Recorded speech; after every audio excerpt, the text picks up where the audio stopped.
This is a wonderful setting.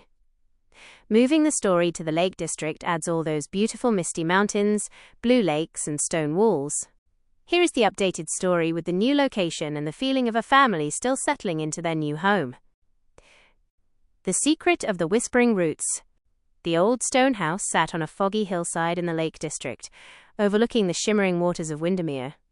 It had been 3 weeks since the family moved in, but the hallway was still a maze of cardboard boxes labeled kitchen and toys.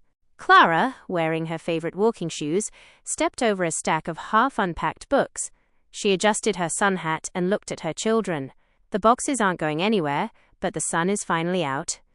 Let's explore? Nova, 10 years old and holding her adventure log, put on her favorite bucket hat.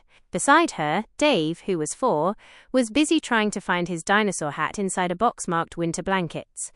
Once he found it and plopped it on his head, the team was ready. The discovery. "I found something while I was trying to clear a space on the back porch," Clara whispered. They stepped outside into the cool, damp air of the lakes. Under the heavy wooden porch, tucked behind a wall of Cumbrian slate, was a small, mossy door. With a collective push, the door creaked open. It didn't lead to a cellar. It led to a tunnel lined with glowing silver tree roots that seemed to hum like a honeybee. "Whoa," Dave breathed, his dinosaur hat bumping a glowing root. "Is it a secret tunnel to the bottom of the lake?" "Maybe even deeper, Dave," Nova said, checking her shoes to make sure they were tied. "It looks like the house is connected to the very heart of the mountains." The adventure outdoors. They followed the tunnel as it twisted through the earth. Suddenly, they emerged not into their garden but into a hidden, misty valley high up in the fells where no hikers ever went. The trees here were ancient, and the air smelled like rain and magic. The mission. In the center of the valley stood the mother tree. Its silver roots were trapped by old, rusted iron gates that had been swallowed by the earth long ago. The obstacle, a bouncing brook, blocked their path. In the Lake District, the water was icy cold, but here, it acted like a giant blue trampoline. The teamwork. "Look at me," Dave shouted. He hopped onto the water and went bowing, his dinosaur hat wobbling as he bounced toward the other side.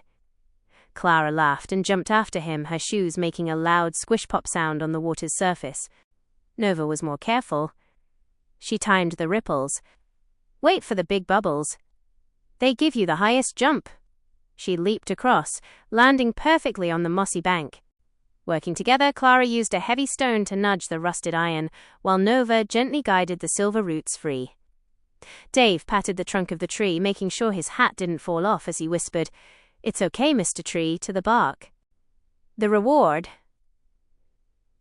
As the iron gate fell away, a wave of golden light surged through the roots.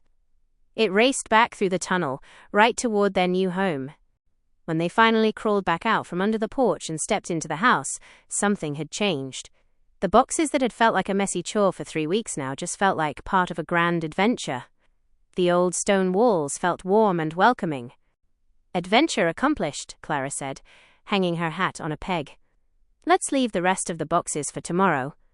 Who wants cocoa?" "Me?" Dave cheered, still wearing his dinosaur hat. "But only if we drink it by the fireplace."